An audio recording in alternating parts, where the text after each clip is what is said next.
Hey there, welcome to Concept Hunter. Today we're going to talk about Kill the Plumber, which you initially just say, really? Another Mario game? Are you kidding me? Seriously? And that's exactly the kind of mindset that I came into this game with. I said, really? And you know what? Yeah, really.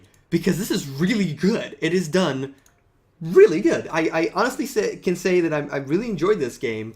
And I think you will too, because it's just done, the polish level is very high, and the game itself is just really great. So you can already think about exactly what's going to happen here. You don't play as Mario, as the plumber, excuse me, copyright infringement.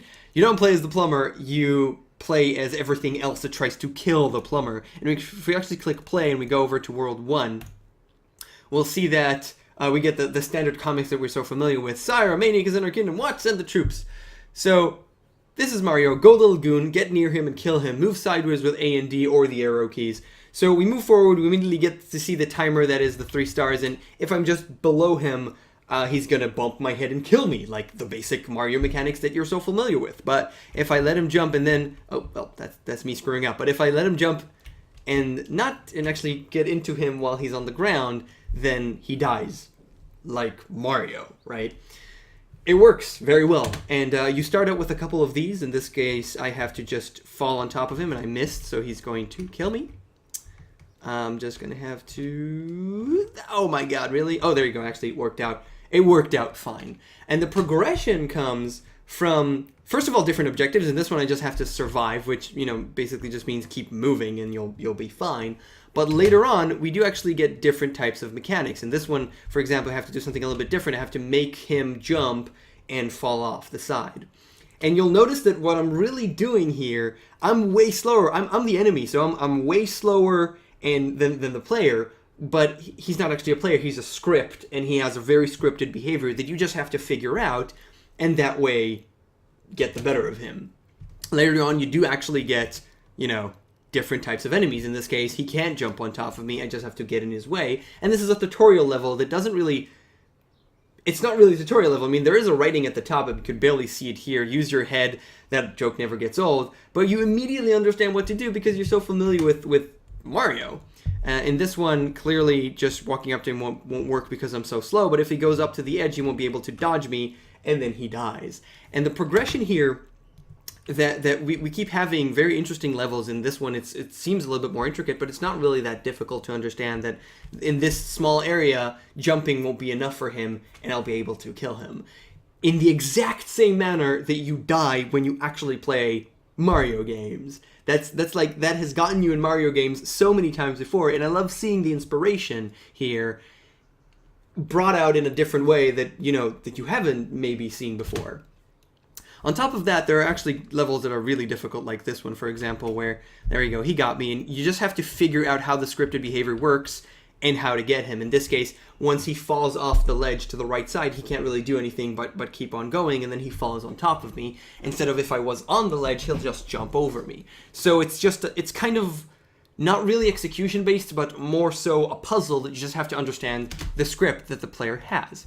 In this case, I actually get to jump, but I don't have spikes on my head, so I have to actually watch out and make sure that I get him correctly. The 3 stars, by the way, is very slow, but I can just move it on. I really don't care, and I haven't actually lost. I want to try and die here and show you how quick the replay is.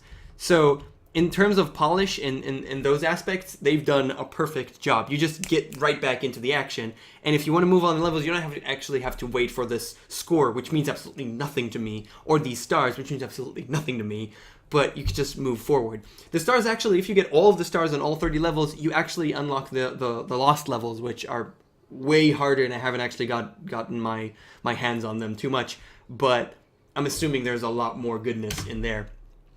I actually want to go just a little bit further and show you some more mechanics and some more of the design ideas in this game, but I highly recommend you really play it because there's some really cool stuff in here. In this one, there you go, I managed to get him.